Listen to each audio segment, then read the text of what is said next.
Welcome to our channel. Today we how to transfer documents to SharePoint, beginner guide step by step clearly. To begin transferring documents to SharePoint, open your web browser. Navigate to your SharePoint site.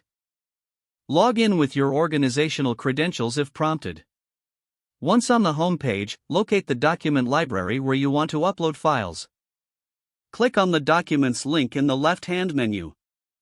To upload a single document, click on the Upload button at the top.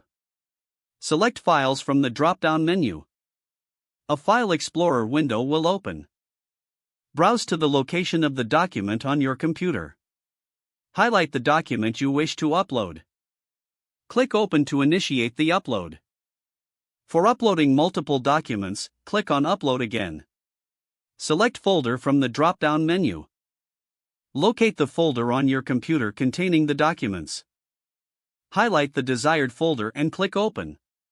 The upload process will now begin for all files within that folder. You can monitor the upload progress at the top of the screen.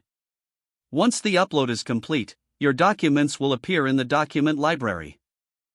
If you need to create a new folder for organization, click on New at the top. Select Folder from the drop-down. Name your new folder and click Create.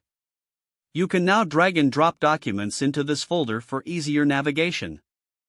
To move documents after uploading, click on the checkbox next to each document you want to move. Select the Move to option in the toolbar. Choose the destination folder in the pop-up window. Click Move here to complete the action. For additional organization, you can also add metadata or tags to your documents. Select a document by clicking on the checkbox next to it. Click on Details in the toolbar on the right. Fill in any relevant metadata fields as needed.